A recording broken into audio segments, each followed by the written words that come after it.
First of all, I want to apologize for those of you who came last week who were here and I wasn't. I wear many different, this is a fetish, but hats. So I also work on tour with the Funk Fest. So I help out with that with a branding manager. And I was supposed to get back here last week in time. However, branding management and everything went a little crazy. So we didn't get out of there on time, in which case I was not able to get here, and I was very well vexed with the people that I was with concerning that. And so I just really, really do appreciate all you guys for coming out. And if you came out last week, I am deeply, deeply sorry that I was not able to be here. The last thing I want to do is waste your time. And I'd hate for somebody to waste mine. So respectfully, I say to all of you, I'm sorry if I was not here and you were here last week. It's a big deal to me that happened, real big deal. To give you some information about what this lecture today is going to be about, let me just start off by saying it's going to be very interactive. I come from a perspective that is a little different than most people's perspective as it relates to religion. I grew up in Islam, several different disciplines that I went through in Islam, only to realize that the only thing that makes a God is the perspective of the person that says that they are. Outside of that, there's only you. The mirror is in fact God. It took me a while to learn that. I had an angel come to me and explain to me over years of my discipline exactly what it is that God was, because at a young age I asked for God to be revealed to me in a prayer as a Christian. And that began my journey. That was at 10 when my parents had separated. And it caused a lot of problems because I wanted to know why. So at that point, I got an answer. There were several different experiences that I had that brought me to different realizations, different disciplines over time. I was involved in Christianity heavily. I was involved in the Black nationalist movement known as the Nation of Islam very heavily. At the age of 16, I was a minister in training for them. Funny story about that though, being that this is Mother's Day, I have to bring this up. My mother pulled me off the stage with the Nation of Islam, literally pulled me off. She decided that her son didn't need to be there because, as she stated, I'm Farrakhan in my house. If you're not paying for him to go to school, college, then he don't need to be up there. Come down off that stage. And I had just finished giving a lecture talking about how the black man is God, which is true. And you know, there's no other God but black man, maker, own the cream of the planet Earth, fallen civilization, God of the universe. That whole 9 yards, 16 years old. Yeah, we found out who God was that day. Because when she said, come your ass off that stage, you know what I'm saying? I didn't beef, I didn't say anything, I got up and walked off. Because that is mother. And mother is actually nature. When you say mother nature, you're actually saying mater nectar, or mater natar, or mater nature, mother nature. Because nature in and of itself is a feminine principle, which brings us to the understanding of how did we get from that to this? And how is this understanding of Islam, Christianity, Judaism, all of that, how does it play its part in our lives in nature from a natural place? Because we're all naturally born, right? Nobody came from somebody in the laboratory, android making them yet, right? Or do you know? You weren't there to see yourself being born. The reason I'm bringing that up is because currently in today's society, there's an android agenda. That's another conversation. We're going to touch on that too. But the first principle that I want us to understand and to begin to come into this lecture, because I'm giving you a lot of preface. I'm trying to set your mind up for what it is that you're about to to embark upon and set a precedence for it, because this type of thing is not just a lecture for you to go, This is set specifically to debunk a lot of the things that have been happening in people's mind as it relates to religion and nature. Okay, I told you it's going to be interactive. I need everybody to do me a favor. Turn your chairs or just turn around and face the wall back there. I ain't going to do nothing to you. I ain't going to rob you. And tie everybody. Face the wall. Ain't no punishment. It's not a magic trick. Just face the wall. Real quick for me. You too, cameraman.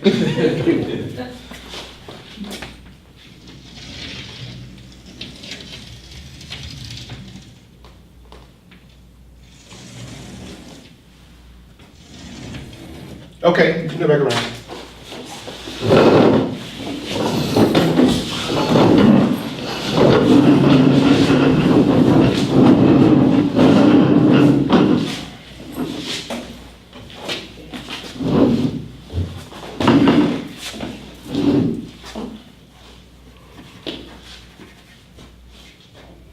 Okay.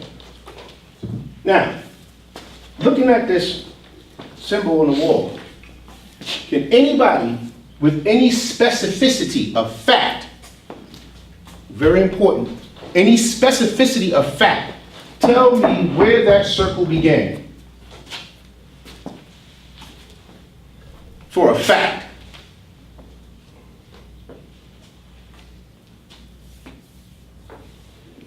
You mean what point? At what point did you did start that, drawing the circle? Mm-hmm. For a fact. Beyond shadow of a doubt. I can point to without a shadow of a doubt. Mm-hmm. To where nobody can unequivocally say, he didn't draw it there. To where if you said it, everybody in this room would be in agreement, including myself. Beyond shadow of a doubt. Yes. Where it starts from and where it ends? Huh? No, I no. can make a guess. You can make a guess. Yeah. Right, well, guess. I can point Just point to it, you gotta come up here. But you can do that. right here. Okay, that's a nice guess. There's no way that we could be on the shadow of a doubt because we were turned that way when you drew it. Watch We this. could agree on the same thing. In the beginning, God created the heavens and the earth. Where did he start that circle if you weren't there when it was written? We're a part of God. I mean, we was there. Some of us was there. Who as what? As some of us, it was tribes there at first. No, it was the Dogon deities. They was underwater, and they saw the creation plus other tribes. Okay, you're a little bit behind the veil. You're a little bit behind the veil. Good answer. That is an answer from somebody who's dealing with facts. But I said, find where it started for a fact. And then I said, in the beginning, God created the heavens and the earth. And the earth was void and without form. And the Spirit of God moved across the face of the deep. If the earth is void and without form, how do you know that there's a spirit that moves across the face of the deep if there's no form and it's void? The ones that are written. You follow what I'm saying? This is the perspective that has been given in the first chapter, first verse of the Bible. The first chapter, the first verse asks you to accept that there's something that created everything. And it was void and without form, but a spirit moved across some void, formless something, and it created everything from there. Right? How many of you in this room ever questioned that? Right. Now, what was the answers that you got when you asked the question? Who did you ask? I started by asking my mom. It wasn't in the form of that question, but I asked her, like poem mine, and she said, you know, you're Daniel. She said my full birth name. And I was like, no, well, like, really, who am I?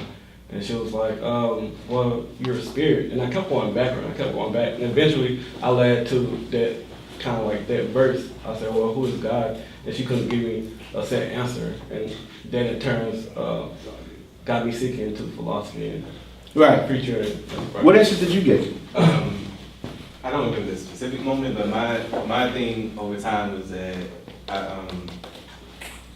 I just thought about how, like you said, none of us were actually physically there, and so we can't really everything that we have as far as our interpretation of religion and its doctrines are man-made. Honestly, if we had to think about what we experience, you would have to say that it's a man-made experience because the Bible, Quran, all the other stuff, and everything that we're learning or things that we got brought up on.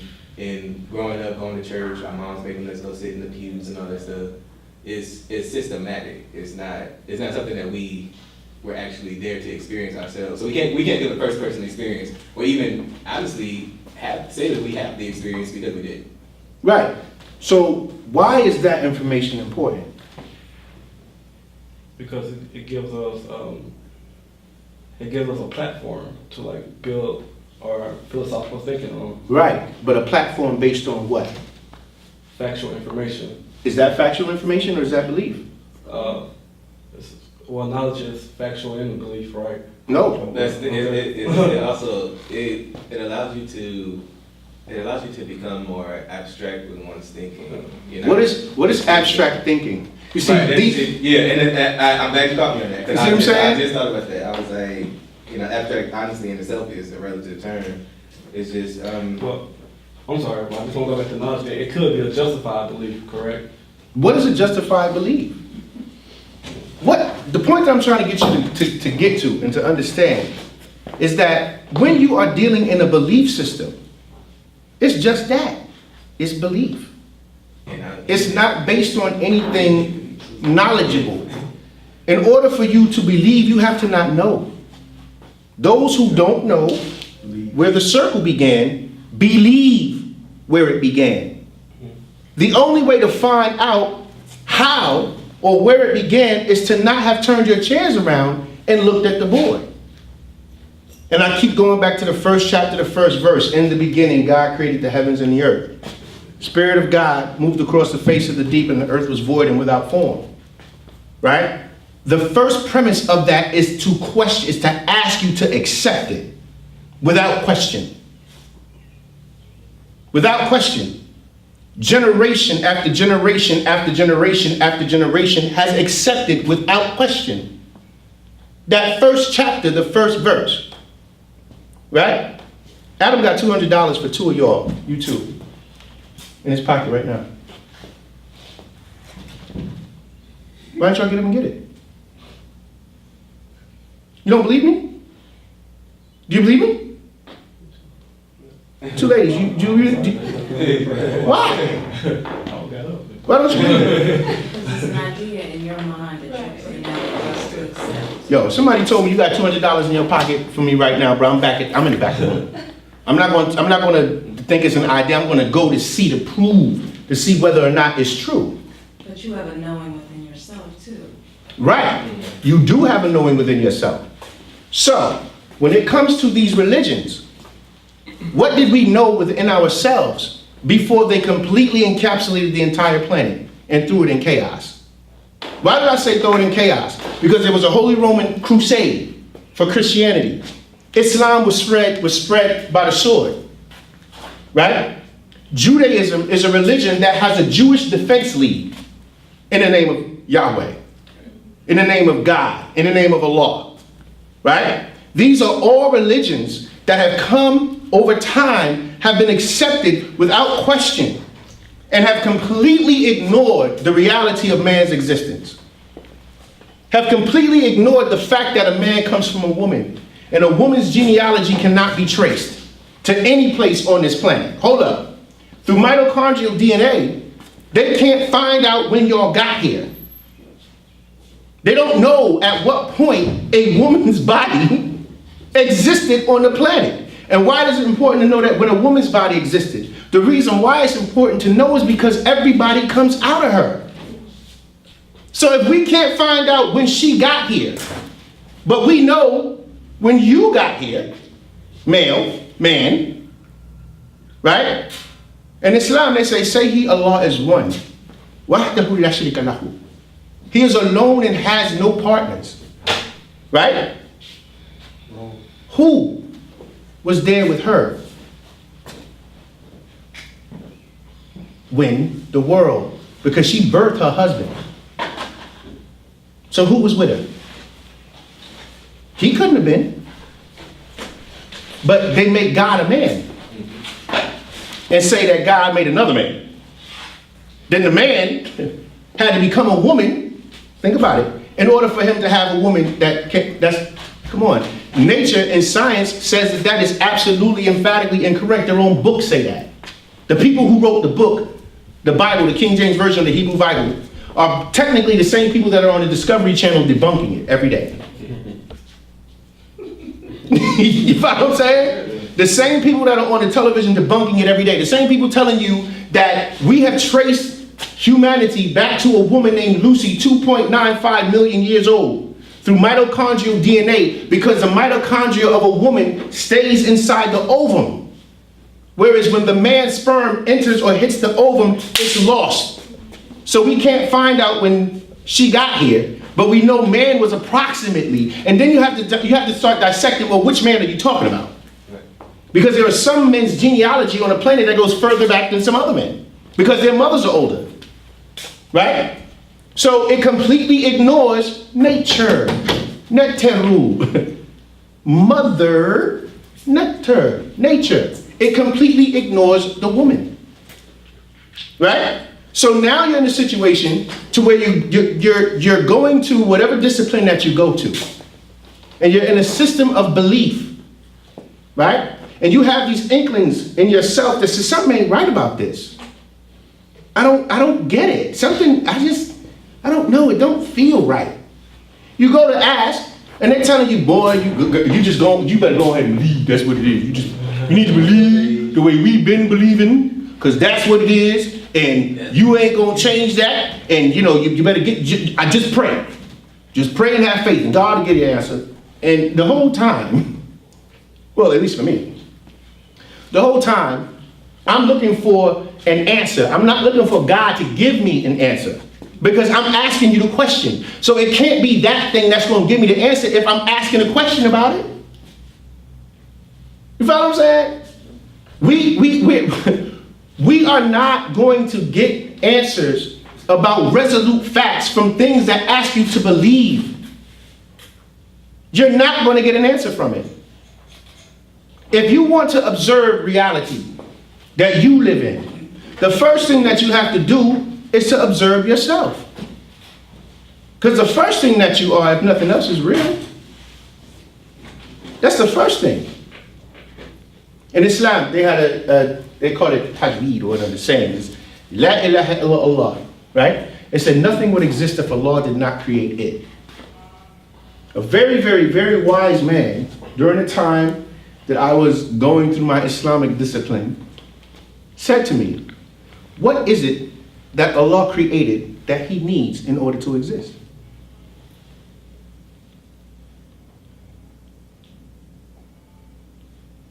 Anybody know? Us. Huh? Us. You have to be here. Mm-hmm. Because without you, there could be no Allah. That settled it for me. I'm not dealing with Islam anymore.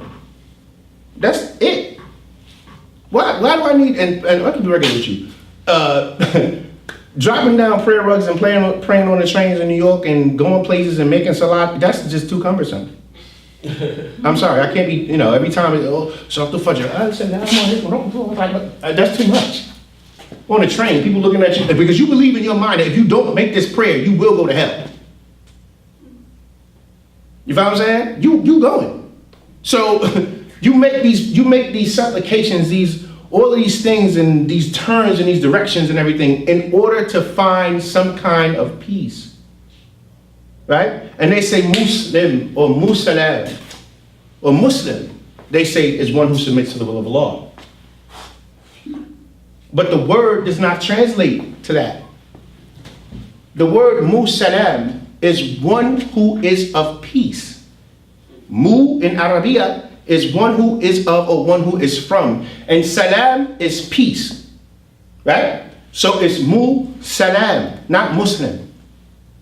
Right? So it's one who is of peace. But how can you be of peace if your body is constantly fighting to be in a state of homeostasis? You can't be at peace. If your body is trying to maintain 98.6 degrees amidst walking around and breathing in crazy air, amidst trying to deal with the frequencies from cell phone towers that are causing people to have cancer, men specifically, testicular cancer, because of the fact that the metals in the body from eating meat are now magnetized and causing you to have cancer. Your body can't maintain peace like that. It is a fight. So it should be mujahad or mujahid, one who fights, one who is at war. You know what I'm saying? Not one who is at peace, because you are never at peace in this state. You follow what I'm saying? You're always trying to maintain equilibrium by nature, because that is nature's balance. Nature maintains equilibrium. And peace is only brought by way of its opposite. You only know peace by way of war. You can't live in a state of perpetual peace. It don't exist. You can have peace for a long time, but you won't know what it is unless somebody was going through hell before they got there. You follow what I'm saying? So it is in nature. Nature has its era of time of what we consider peace, and in what we consider war or chaos. Inside the nucleus of atoms, you have the strong force and the weak force. The strong is called bosons and hosons. The strong force is what maintains the rotation of the electrons and the protons around the nucleus of the atom. The weak force is responsible for certain levels of decay inside the nucleus of the atom. Why is that important? That's important because atoms are the building blocks of everything that we exist. So if we don't know that, then we can't talk about nobody's beginning. We can't even begin to discuss that. Right? I asked some religious people, is the book of God, is word of God written in the Quran for Muslims, the Torah for Jews, and the Bible for Christians? They said, yeah. I said, well, then what is the tree? Y'all look confused. The book of God for God would be the Bible, right? The book of God for Muslims would be the Quran, and the book of God for Jews would be the Torah, right? These are books. Is the word of God in these books for these people? And they said yes. In fact, the Kalim Allah is what the Muslims say, the word of God, right? And Jews, they say that, you know, that's God's yad alehi, the hand of God.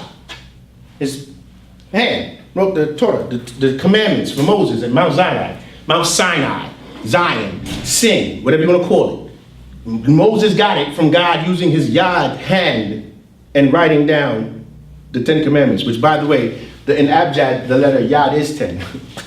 That's a whole nother other, right? And of course, we know that the Bible is the word of God. But what is the tree? See, people don't make the connection. The tree is what the book is made from. If the word of God is not written in the tree, then it's certainly not in any of these books. It can't be in any of these books that I'm reading. If it's not written in the tree, and the tree, that's where you get the paper from. Right?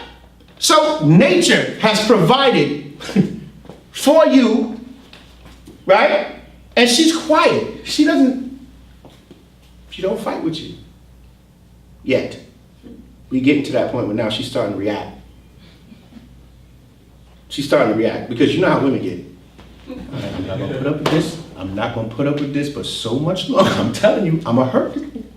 Right? This is how this is the nature. Think about it. You have had periods of time where there's peace and all of this stuff.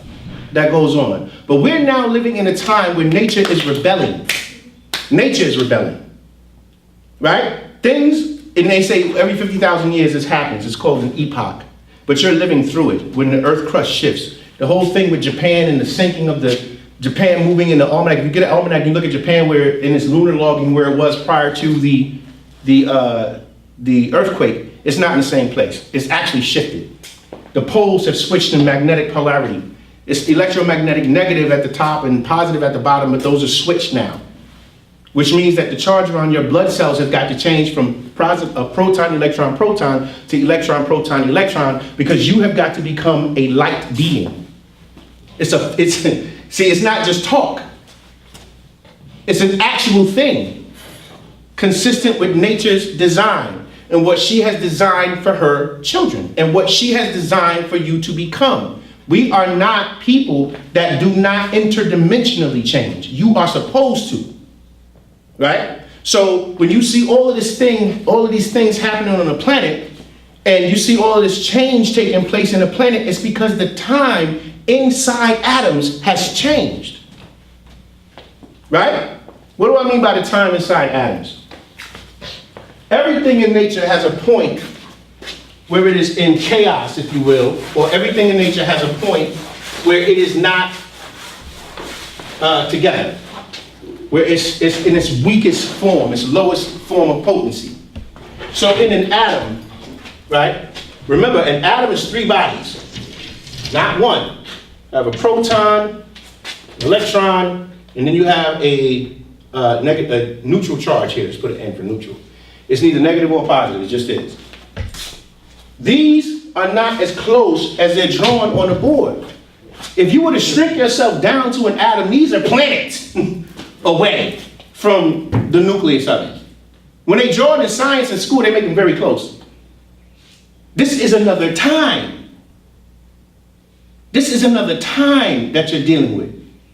Not 1 o'clock, 2 o'clock.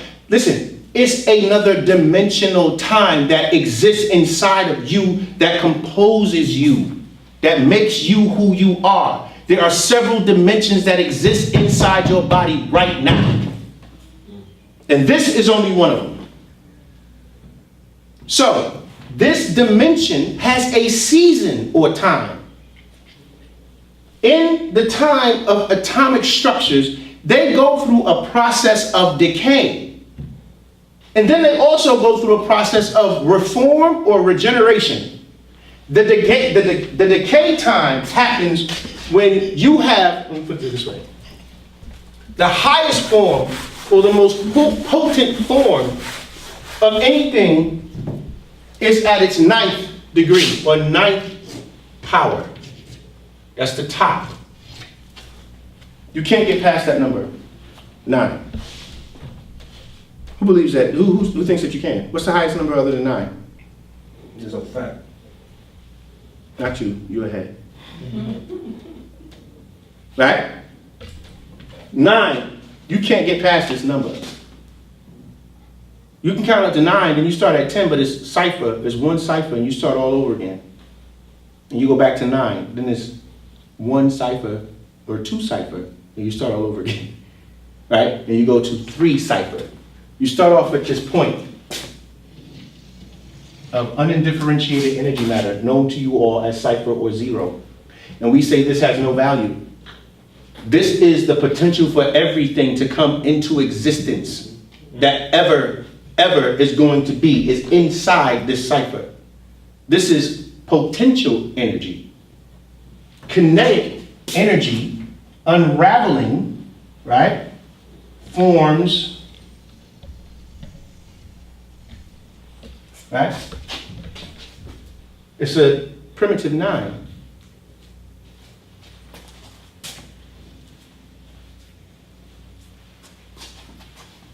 Primitive you, primitive A, primitive me.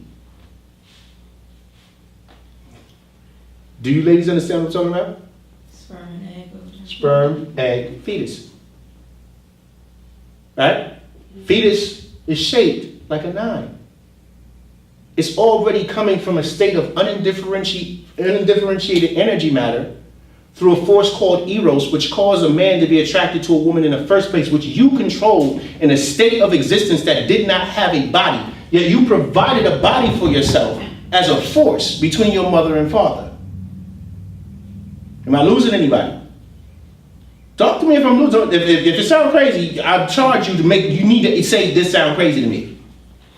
Right? So you existed as a force between your mom and dad, and that force incubated yourself, and began to form its most potent potential form as a fetus. Why? Because even as a fetus, you're affecting things around your mother in the house before you even have a body. You change the way she eat. You change her attitude, the way she talk to her husband. You change the way she do things. Now she don't want to go to this place. She smells everything, right? The food tastes different. This is all of what you, before you come here, are doing in a state of potential energy at your highest potent level as a 9 fetus. 9 months it takes before you actually unravel yourself, right? And become a lion. A fat lion.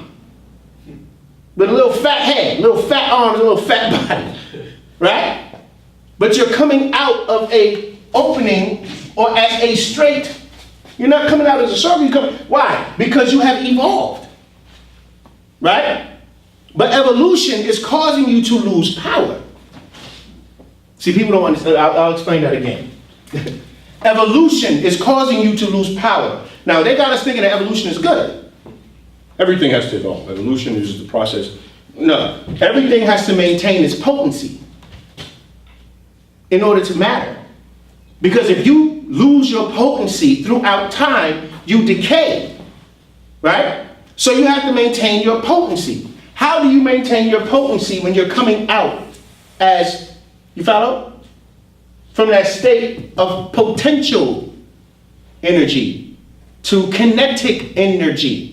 You existed as a mentality between your mother and father. Right? Because she thought about, or he thought about each other, which really was you, before you got here. How can I say that for a fact? Because you're here now. That's how I can say it for a fact. You here now because of the two of them. So if you wasn't providing a body for yourself, then who was? Because you're not sitting here talking about somebody else coming through your mother and father and you seeing it. Yes? So that was you between the two of them. The sparkle in the eye. The eye just got the, let me call her. Say, what you know? That was you. You follow what I'm saying? And then they look at you and they say stuff like, you act just like, yeah, I'm supposed to. I did not come from you. Right? So you existed in this state before you provided a body for yourself. Well, in nature, when you're talking about the dimension concerning atoms, right? There is a mentality that exists as a force that holds those bodies together. We three do agree between the proton, the neutron, and the electron. Those bodies are held together by a mentality or mental state of mind. And if you're here and you're composed of atoms, which compose the building blocks of all material, which over time form cells, then don't you exist as the force that holds these atoms together? Don't you? Who disagrees? You would have to exist as that same force. So the same way there are times in nature of winter and summer, there are times in this nucleus or in the dimension of the atomic world for decay and form. We are coming out of a time in atomics, dimensions of decay. Why do I say that? Because the mentality of nature's children is changing. Right? I just told you existed as a force, right, in atoms. So the mentality of you is what causes atoms to hold their form and shape, matter. Now, if your mind is changing collectively on the planet, right? Don't you think those atoms are changing as well? Or is it vice versa? Is the movie writing the story, or is the story writing the movie? And why is it important? Right? You kind of get lost in translation with that. And you're supposed to. Because you are the story, the writer, and the movie. That's you the whole time. Nobody else. You bearing witness to what happens to you, yes? Right? Y'all gotta talk to me, man. Y'all gotta talk. Don't do the European thing. Yo, we talk in here. You know what I'm saying? Seriously. If you are bearing witness to what happens to you, then it's you. If you go to a movie and you watch something happen to the character on the screen, right? And it's you, you're gonna want the best outcome for yourself, right? Yeah. Well, God removes that from you.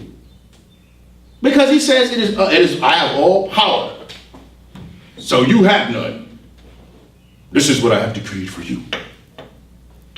Now, if you don't like it, pray to me and ask me and I might fix it for you. Might not be today, because I do things in my own time. He's a what God? He's an on-time God. Right? He may not come when you want him, but he's always on time. But that don't work for me. Because if I ask for something, I need it now.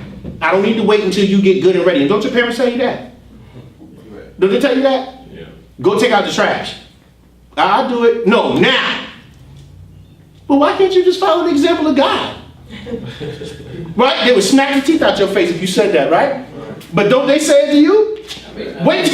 You know what I'm saying? Yeah. They say it to you? Boy, if you don't get up and take that trash out, you're going to see God in a minute. You know what I'm saying? But what is that doing? What is that setting a precedent for? How does that determine the volume of your activity and how you interact and how you play out life? How does that affect your potential, your potency? How does that play out in the decisions that you make? How does that play out in terms of what is considered good and what is considered evil? And why are you concerned about good and evil? Because there's a heaven and a hell? That's what they say. Of course. What I'm saying to you is, nature has already got a path of success for you. Now, I ain't trying to replace God. I'm not even interested in doing that. To be completely honest with you, I'm debunking that whole thing. Because we can't move forward in any of these lessons that we have to come until you understand what a God is and what the perniciousness of a deity that would have you relegate your entire being to it. Spirit, body, mind, and soul in a book that the writers of it did not believe in. Council of Nicaea, 365 AD.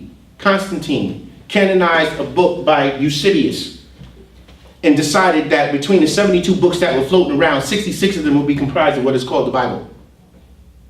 The other 6 are in the Vatican.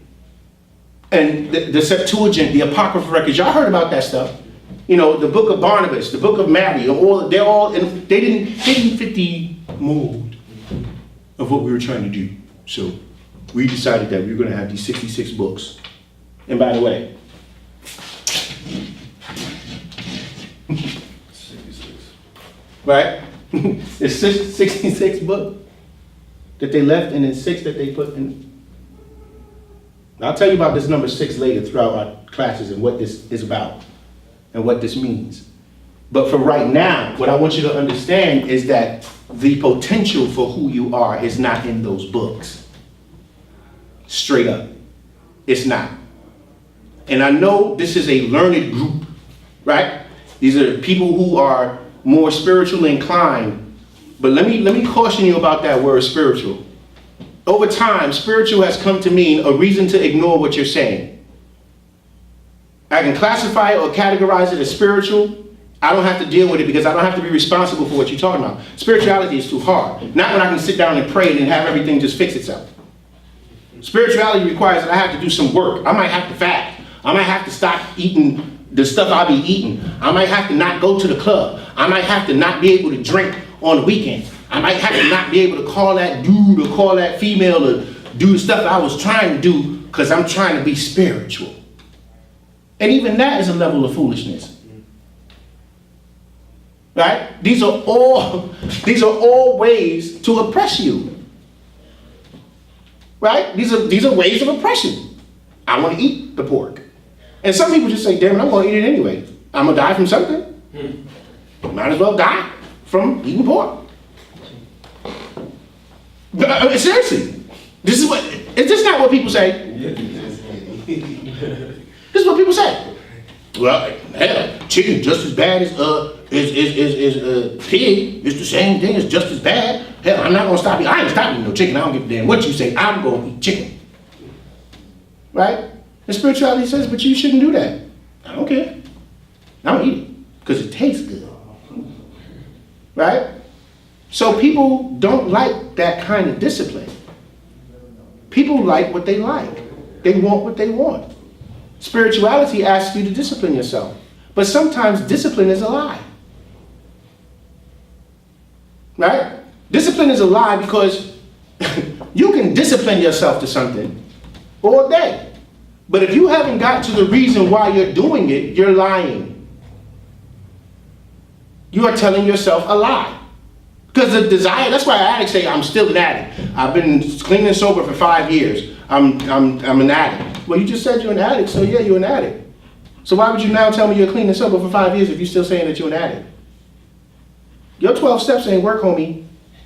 The only step you needed was to realize why you're doing it. That's it. You don't need 12 steps for that. Just tell yourself the damn truth. Tell yourself the truth. When I drink, it feels like I can be completely and totally irresponsible. And I like that feeling of irresponsibility. Just say it. Then start from there and deal with where did it come from. And they call it psychology and psychiatry and all that. That ain't psych nothing. That's called being honest. And the first step to spirituality is self-honesty. You can't become a spiritual person, minister, leader, teacher, whatever, if you're not honest with yourself. And I don't want nobody that ain't never did nothing to be telling me what not to do. You need it. If somebody was telling me, so you dance too much, you go out to the clubs too much. In order for your life to get better, you need to stop dancing and doing shows and going on tour with artists. So you've been on tour before then? You've been out there before? Well, no, then don't tell me. Don't tell me about that. Don't tell me about doing any of what I'm doing and you haven't done it. See, my question was very simple as a child when my parents got divorced. Who's God's wife? Because she got to be able to fix this mess between my family. Right? Well, God ain't married. Wait, hold on a minute. But people go to church and get married. In the eyes of God, it's a marriage. And the minister counsels married couples. God ain't got no wife? No. Well, then that's why the marriage messed up. God ain't married. He ain't got no wife. Eve and Adam had one, but they're not together neither. They got pissed off at each other and split. You follow what I'm saying? So the examples of that, that's not. Do you follow what I'm saying? You follow what I'm saying? Now, it may be uncomfortable to hear. It may be uncomfortable to think about because we've been reared all our lives with this mentality. But as I stated before, there is a change in matter. There is a change in matter and there is a change in nature. Nature is beginning to revolt against everything that has been put or imprinted on it. Why do I say imprinted on it? The reason why I say imprinted on it is because the space between atoms is a program field. It is how you program manifestation through visualization and through intent. It's called black light. It's light just the same, but see, y'all consider light, like blinding light, bright light. No.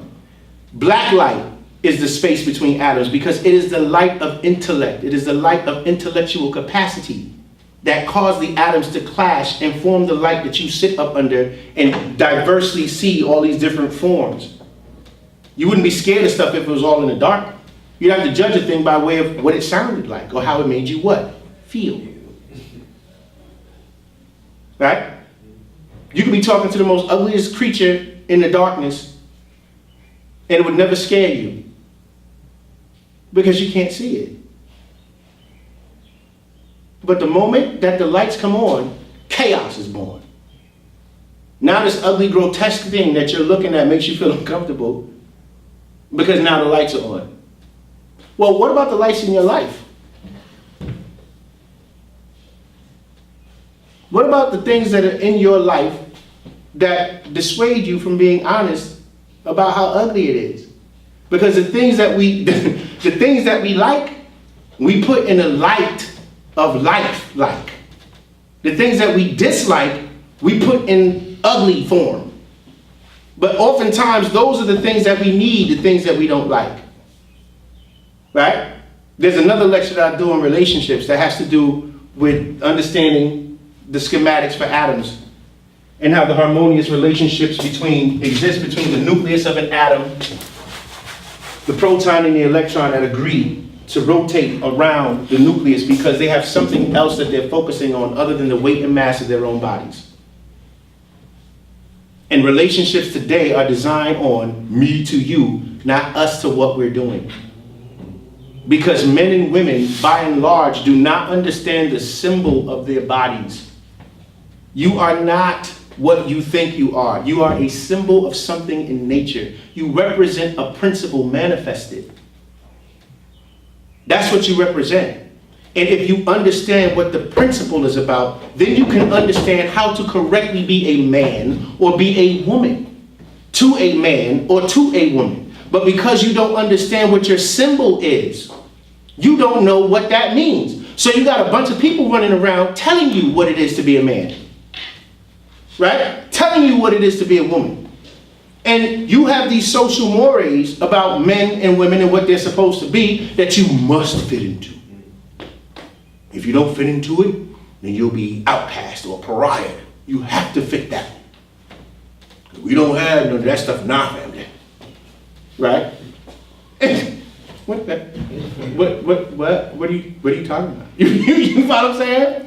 A man is a man and a woman is a woman. Yeah, but I've seen women do unwomanly things like kill men.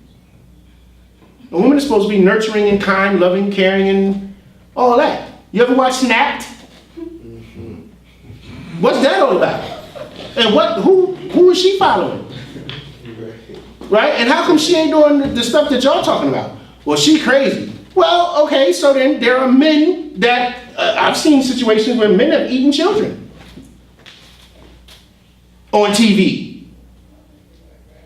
Jeffrey Dahmer ate people. You follow what I'm saying? There are other men that go out and just randomly kill women. Men are supposed to provide, right? Supposed to provide for the woman, and the woman's supposed to nurture the man, and the family's supposed to be an amen. So what's going on? If you're telling me this, and I see this stuff happening in the world, there's a disconnect. The disconnect is you don't understand what you represent in nature, and that's the nucleus. You're not supposed to be a man to a man. You are supposed to, a woman to a man. You are supposed to be a woman by way of the laws that nature has provided for your symbol of your body. Now, what you do when you get here, because nature just ain't something that produces children all the time. Do you understand what I'm saying? Yeah. You follow? It doesn't, so there's no reason for you to subject yourself to something that you quote unquote do not feel. Understand what I'm saying? That you do not feel. Nature's blackboard is vast. And to only go to this part of it and say, this you right here. And you got all this But I have to be this.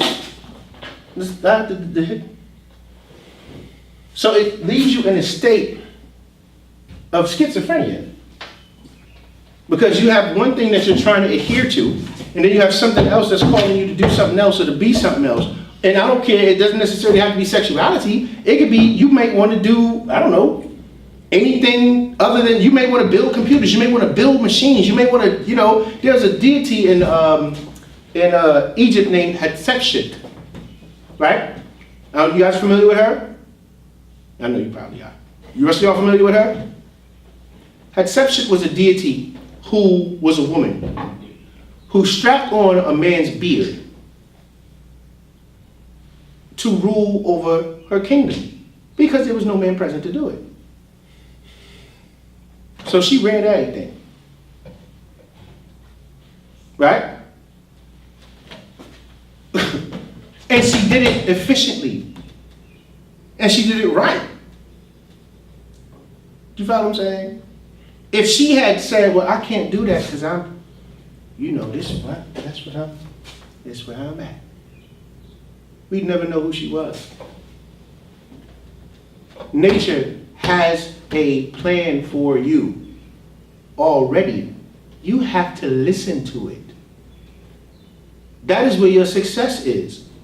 The reason why this lecture that I'm giving you is important is because I want the realization of the potential of your being to come forward. We are all living under the auspice of suppressive forces because we've been indoctrinated to suppression by way of books and people who taught those books. People who stuck their name author at the bottom of something that they said. Thus they became an authority. And they went unchecked. Nature is revolting.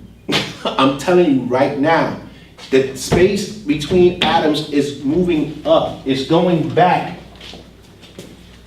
to this. Let me explain it to you. Let me put it to you like this. You have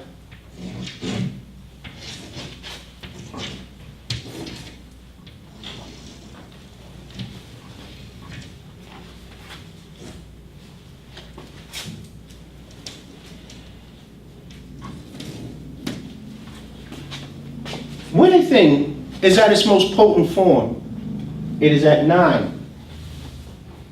The highest power. Can we agree to that? Yeah. When things begin to dilute or to go down in potency, they drop down to what we call 6. Right? The 9 to the 9th power of 9 is the highest number that exists in the universe. The highest number. I'll give you an example.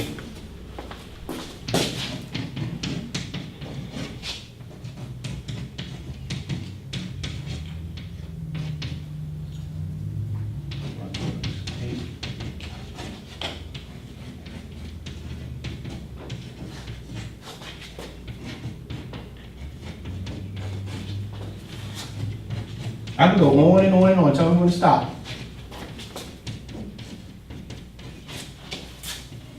Do you see the pattern?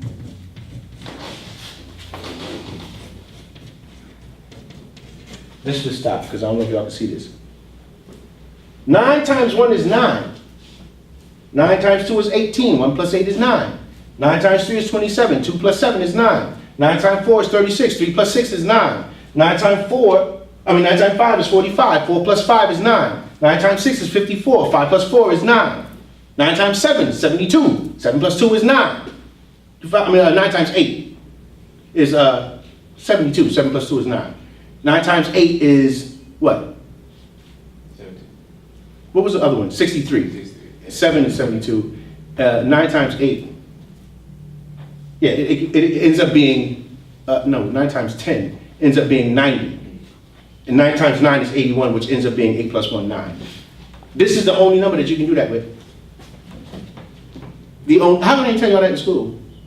There you go. How come they didn't explain this to you? I said, how come they didn't explain this to you in school? You follow? So when you're dealing with something at its highest degree or its highest level, you're dealing with 9. When things begin to decay and lose their potency, they drop down to 6. It's a lesser degree of 9 by 3. When you go from 6, you have life, right? This is full life. I just showed y'all the fetus, right? The fetus is in the shape of a primitive 9. When you go down from 9 in potency and what we call non-ether, which is the highest concentration of all gases that exist in the universe, when that gas or the time in nature for decay begins, it drops down to 6 ether.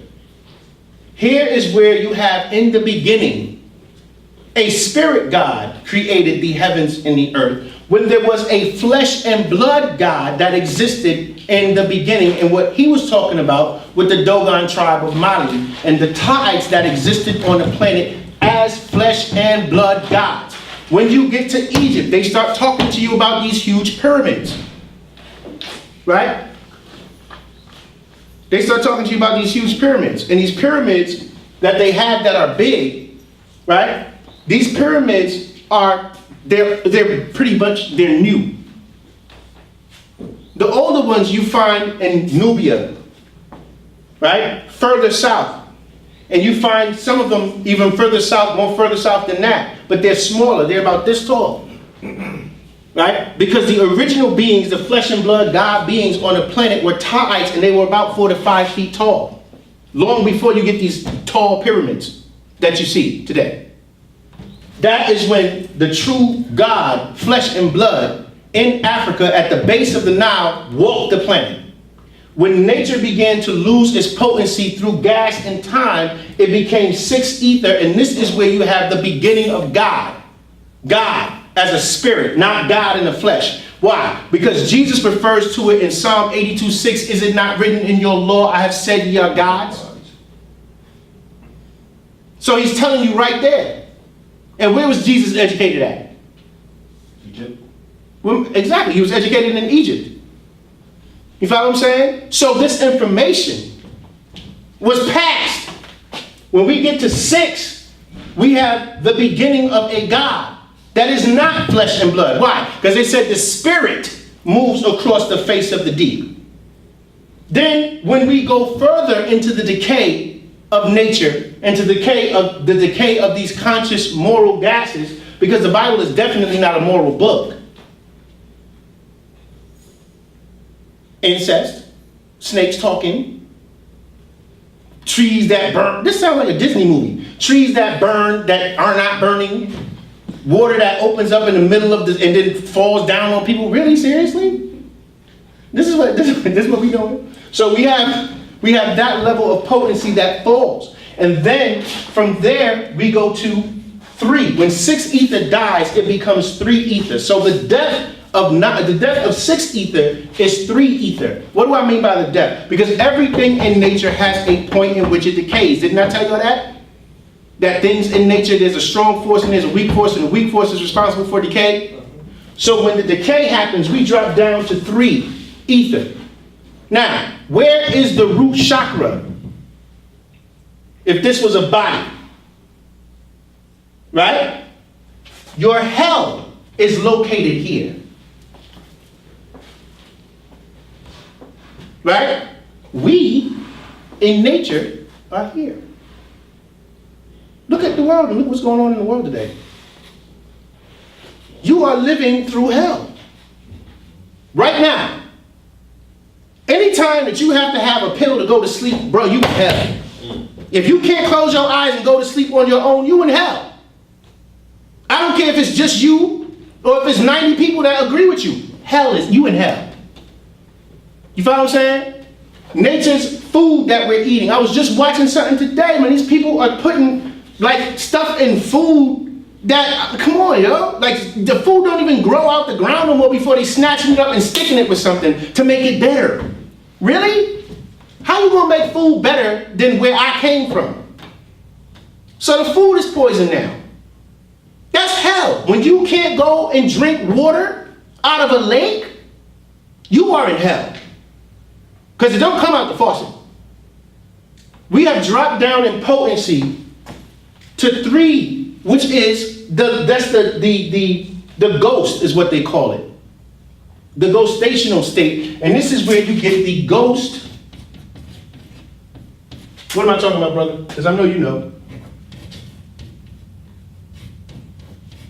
The ghost what? The ghost spell or the gospel of Jesus Christ, who died on the 3rd, right? In the 3rd what? The 3rd hour? Come on, y'all. Who in here Christian? Ain't no Christians in here? Oh, see, now nobody want to admit that now. You're like, bro, I don't know what you're going to say about that. I'm say about that. No, seriously. The 3rd hour. They say he died in the 3rd hour, the 6th hour, and the 9th hour. Adam, am I right? Mm-hmm. Right. So with that being the case, here is where you get the ghost spell or the gospel from. The Holy Ghost came after he what? Died.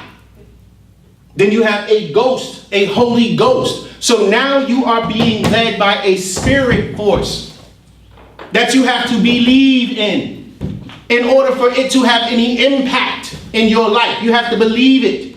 It is no longer a fact. That's why I said in the beginning, can anybody tell me for a fact where this circle began? So you're already dealing with ghost forces, right, that lead you astray from facts and reality. But you want a better situation. You can't get better when you're dealing with belief. You have to actively participate in your own development. And how can you actively participate in your own development when your aesthetic for who you are is a story that's rooted in belief? You can't even lay claim to yourself as a factual being if you're dealing with a ghost. Because ghosts are not real. Now, people say, well, yes, they are. I've seen stories of ghosts and poltergeists and all of that stuff. Okay. Say they are real. What about you? What about you? If a ghost is real, then what about you? What does that have to do with you? If God is a spirit in the sky and you're flesh and blood, what does he have to do with you? Because he ain't here. He's in the sky somewhere. And you here going through this. So what is your alternative? To pray? To ask? To not know? To believe? Now, people will undoubtedly say, so then what are you telling me? Are you telling me that there is no God? I'm not entertaining the question. That would be like saying the sky is plaid. I don't entertain the question of God. As God, I can't talk about anything other than what I am. I am in fact deity, as well as everybody sitting in this room right now. And if you're working from a perspective other than that, and you make yourself less than what you are, then that is your fate. You cannot apologize for the greatness and the potential of what you are. You should never do that. That is why we live in a state of perpetual suppression, because we're constantly apologizing for being who we are. When you go to work, they make you apologize for that. When you deal with your parents and you deal with people who believe that stuff, they make you apologize for even having the thought that you would ask, well, what existed before the heavens and the earth? What was God standing on when he created the heavens and the earth? What happened before in the beginning? That is the potential of your own mind at work. There's an imam that I know, and he told me this lesson. He said, I knew we had to leave Islam when a young boy asked me this question. He said, if you, now in Islam, a person who memorizes the Quran and can recite it in tartil, which means the actual, the recitation of the Quran, it sounds like a song, right?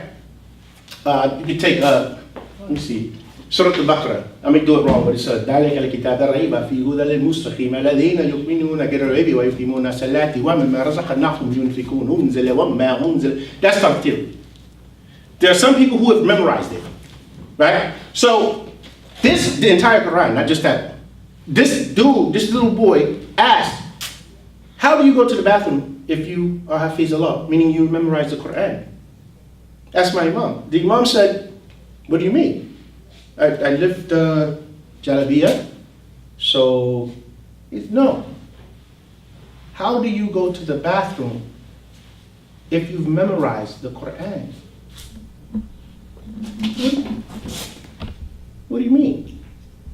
He said, well, in the Quran it says not to bring it in the bathroom.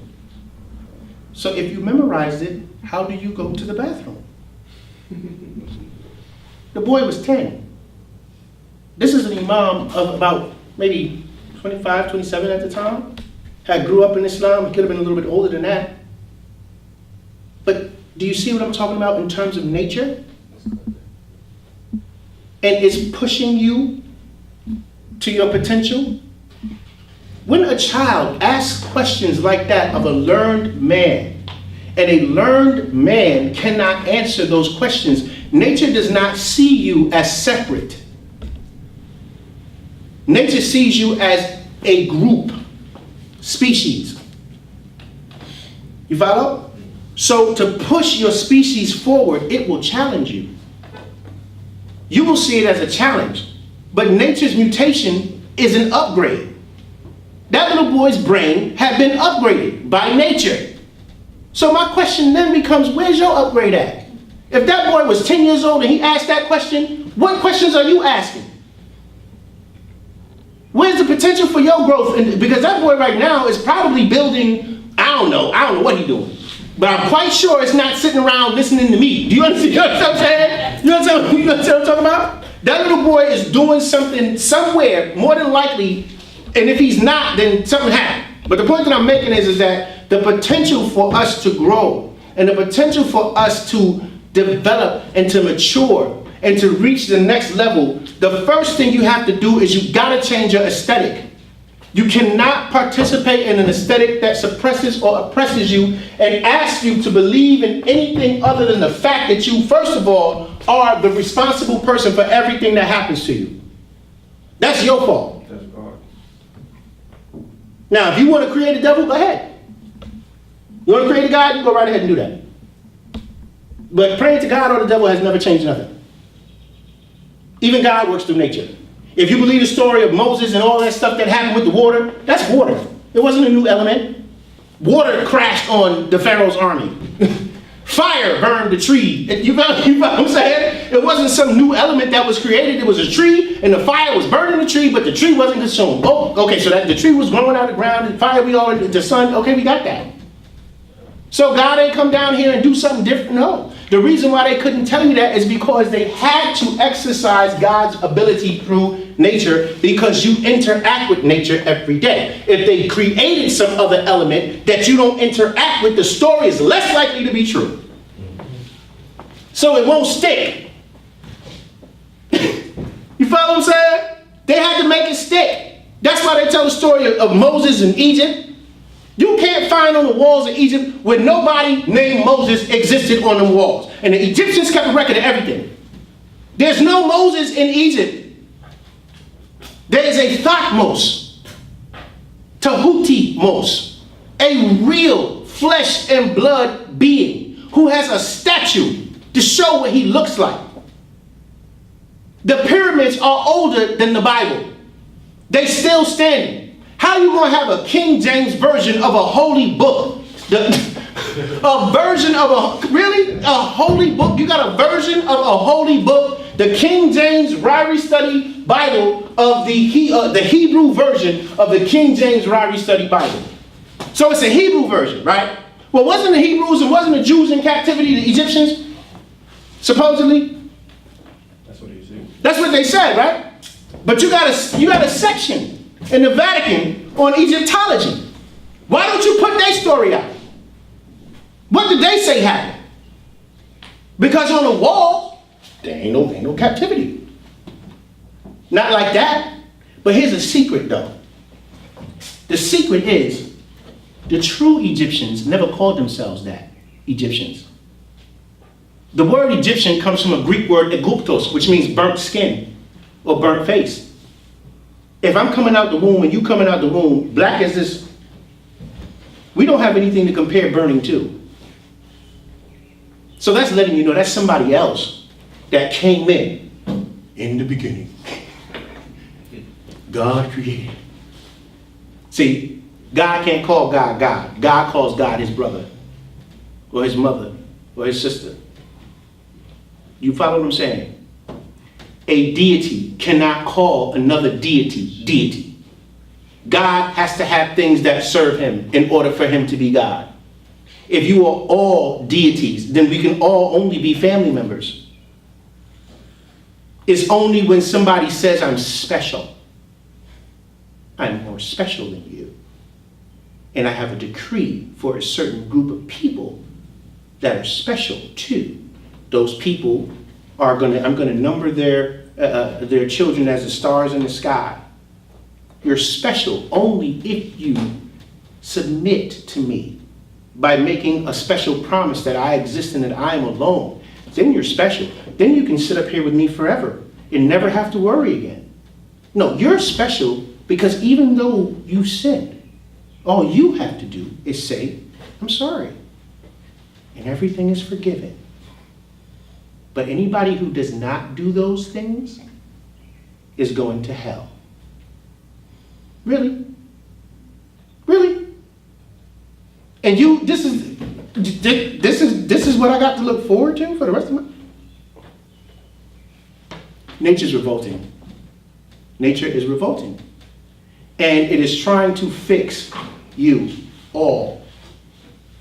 So these feelings that you have, these ideas that you have, these things about why and how come and why, those are good things consistent with nature's fixing and its programming. She came with a program to restructure the era. And it's being done right now.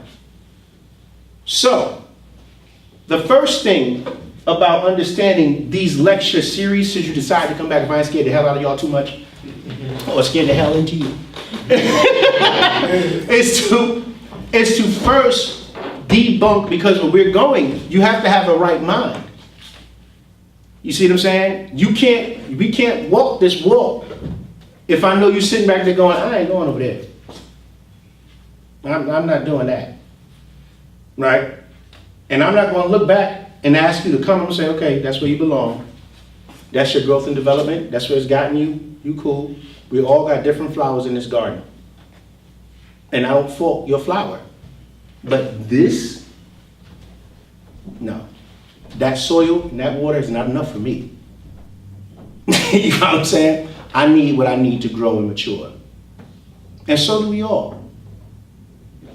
So, if you decide to come back, we're going to go into explaining who these people are, if you've never heard of them. And what was their function? How did they get here? And what was the purpose of the pyramids?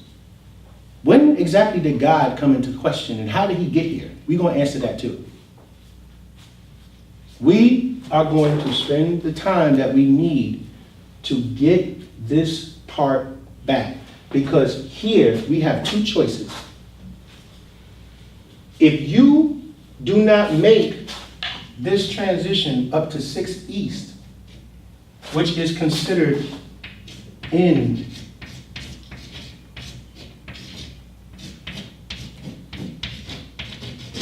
involution.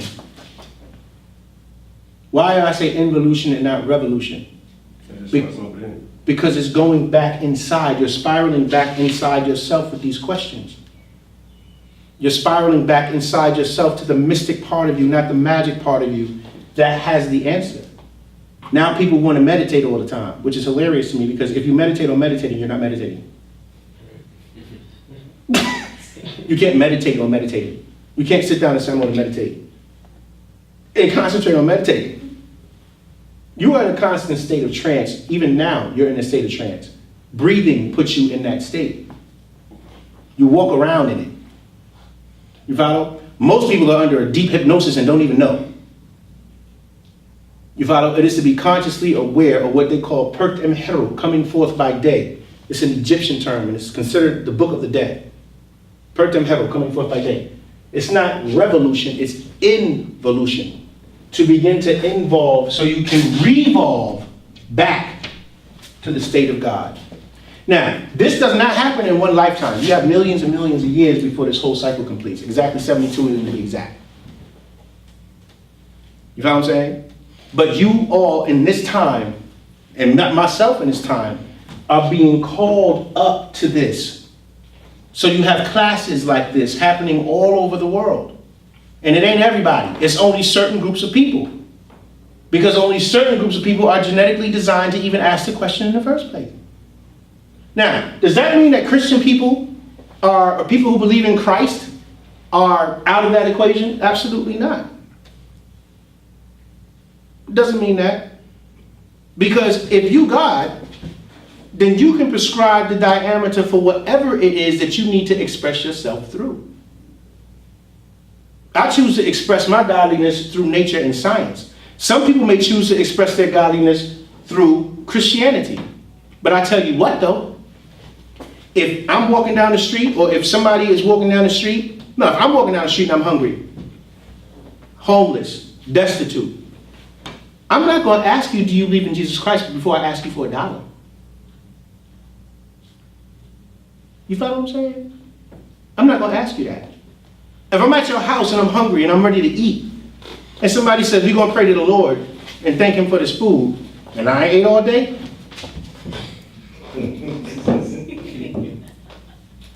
oh, we still praying? Okay. Do you follow what I'm saying? There are certain things we have got to get, and the reason why that's important is because this information can sound like, man, Christianity, because I don't want people to walk out of here and think that Christian people or people who believe in Muslims or Allah, Yahweh, they all, you know what I'm saying, are part of a solution should they decide to be. Because we all ain't the same flowers in the garden. But I'm not going to be in here next to weeds. Do you follow what I'm saying? I'm not about to do that. So with that being the case, this, what time is it? 3:30. It's 3:30? Okay, so I'm just going to open it up to you guys right now in terms of if you guys have any questions about what it is that you heard. And talk to me. Don't be sitting up here quiet and silent, because I will get up and leave. Go ahead. How do you feel? I was thinking the points you made on meditation, about people thinking about meditating, and maybe thinking about how meditation, at least I feel today meditation, especially in America, the United States, especially in the United States, I feel like meditation is more so like a trend thing. It's more social, not rather spiritual. Yeah, people are meditating now because of the fact that some people are fed up with the foolishness. Like it's cool. Yeah, some people are fed up with the foolishness. Some people are fed up with the foolishness in terms of the fact that they have to do the whole God thing. Some people don't want to go to church on Sunday, but they still want to have that feeling of being spiritual. Some people don't want to read the Bible, and they still have that same thing. And some people are just, like I was saying, they're evolving to a point where they start to involve themselves in their process for growth and development. And meditation is a form of it. Then you have some people, as with everything, that just follow trends. They'll meditate, and then 3 years later, they'll be like, I don't do that stuff no more. I'm into sound meditation. I listen to a CD and then do the ear, to make a sound in my ear, and now that's what I do. Really? Oh my God. You know what I'm saying? Go ahead. So yeah, meditation, you don't meditate by meditating. You don't concentrate on meditation. Do you know what I'm saying? You don't, meditation is not to meditate upon, you're not trying to attain anything. You're just open to receive. And then you have certain types of meditation where you have pointed things that you're trying to attain in meditation. But there's a brother that's going to be coming here as well that is the second part of my lecture, and he's going to get into, not today, it's going to be consistent with this class, he's going to get into explaining things about breathing, meditation, and how and why it's important and which ways to meditate, stuff like that. So we're going to cover that.